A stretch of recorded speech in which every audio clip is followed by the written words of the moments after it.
Hello mga miyandi, ako po ulit ang inyong Yuki the Pogi, ang batang mahilig kumain. At for today's video mga miyandi, ang ikukwento ko po sa inyo ay ang pag-unboxing namin ni Mami ng padala. Yes po, may nagpadala po sa akin at ayaw niya po magpabanggit ng pangalan. Pero gusto ko po siyang pasalamatan, kaya maraming salamat po sa iyo at more blessing pa po. So ito na nga mga mi. Ako nga ay napaatras dyan dahil nung una akala ko ay toy na para sa akin. Hindi pala, para siyang figurine, kaya tuwang-tuwa ang mami ko dahil meron na naman siyang additional sa mga display niya. At finally, ito na nga inunti-unti na ni maming ilabas yung mga treats na para sa akin. At ako nga excited, hindi na nga makapaghintay. Ito, sinisilip ko na nga yung loob kung meron pa bang para sa akin o madami pa ba akong treats. At ayan nga, na-confirm ko ang dami-dami pa. Kaya happy na naman ang inyong Yuki the Pogi. Alam nyo naman ako, kapag may parcel, excited ako lagi, lalo na kapag toys at food yung laman. At habang nagkakalkal pa nga po ang mami mga miyandi, gusto ko din po palang magpasalamat sa mami ni Hunter na si Ma'am Po Grace.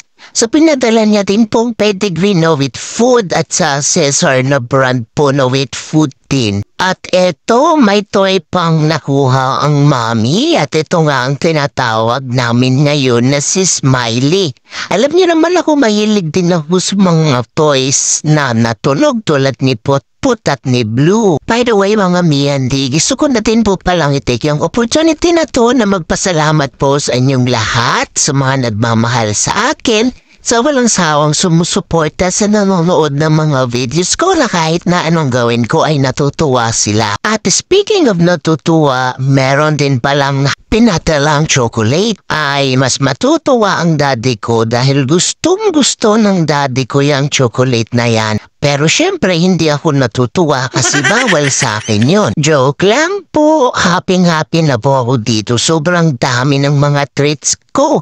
Hindi nga magkamayo ang mami sa pag-check kung ano-anong mga flavor ang mga to at excited na nga akong subukan lahat. Pero syempre kailangan isa-isa lang kasi hindi naman pwedeng sabay-sabay. At eto nga, tinatanong na nga ako ni mami kung anong uunahin ko dito. Hindi ko rin naman alam kasi ako naguguluhan din sa sobrang dami. Kaya ang ginawa ko, amoy na lang muna. Baka sakaling makapag-decide ako kung alin yung uunahin ko dahil sa amoy nila. Kaya alam, naguguluhan talaga ako. Kaya ito, napaupo muna ako sa isang tabi at nag-isip-isip muna. Bahala na nga lang si mami kung alin yung una niyang ipapatry sa akin. Kaya alam, mukhang pati ang mami ko ay naguguluhan na din. Kaya hanggang ngayon hindi pa din niya alam kung anong ipapatry niya sa akin. At finally, ito, nakapag-decide na nga ang mami nang ipapatry niya sa akin. Tinubuan niya ako nitong parang kamote mga miyandi. Kaya sabi ko, pwedeng mamaya na tumi. Kakakain ko lang ng kamote nung isang araw baka pwedeng ibang lasa naman muna. At eto, dalawa na nga sila ni Tito ang nag-isip kung anong ipapatry sa akin. Kaya lang din ako makapaghintay, naiinip na ako. Kaya eto, nag-amoy-amoy ulit ako. Baka this time makapag-desisyon na ako kung anong uunahin ko. Hindi talaga ako makapag-decide. Mas mabuti pa siguro laruin ko na lang muna si Smiley. Baka sakaling makapag-decide na po habang nilalaro po siya. O siya, mga miyandi, maraming